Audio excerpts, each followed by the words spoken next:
l'élection de Miss France 2021 se rapproche à grands pas.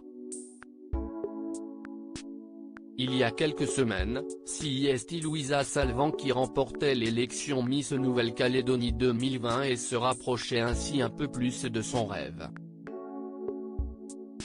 En effet, la jeune femme souhaite représenter son pays depuis son plus jeune âge. À 19 ans, Louisa Salvan sait exactement où elle va. En première année de licence de sciences de la vie et de la terre à l'Université de Nouvelle-Calédonie, elle veut ainsi devenir professeure des écoles. Interrogée par la radio NC News, la jolie brune a d'ailleurs confié qu'elle avait peur de ne pas réussir à gérer son emploi du temps de Miss et celui d'étudiante. J'avais peur de ne pas réussir à suivre les cours comme il faut et en même temps à faire les élections des Miss, mais finalement, l'emploi du temps, j'ai réussi à bien l'organiser et j'ai pu suivre les deux, a-t-elle confié. Pour moi, c'était un rêve de petite fille de participer à Miss Nouvelle-Calédonie. Mes parents m'ont soutenu dans cette démarche, a ajouté Louisa Salvan. À des kilomètres de la France, Miss Nouvelle-Calédonie 2020 avait en effet l'habitude de se lever très tôt le jour de l'élection pour regarder Miss France en direct. Aujourd'hui, elle ne réalise pas encore ce qui lui arrive.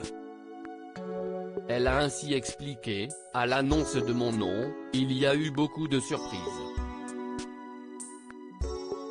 Honnêtement, au début, je m'attendais à ce que ce soit Léa qui soit annoncée alors quand ils ont annoncé mon prénom, c'était une grande émotion et une grande surprise. Alors que l'élection fête cette année son centenaire, la jeune femme souhaite avant tout mettre en avant la Nouvelle-Calédonie. Pour moi être Miss c'est d'abord représenter la région ou le pays dans lequel on a été élu. Je suis fier de passer les frontières et aller jusque en France pour porter les couleurs de la Nouvelle-Calédonie. Et pour moi, être Miss, c'est ça, une personne qui va représenter son peuple, son pays et moi ça sera la Nouvelle-Calédonie. Une Miss engagée pour la cause animale passionnée d'équitation, Louisa Salvan est entourée d'animaux chez elle.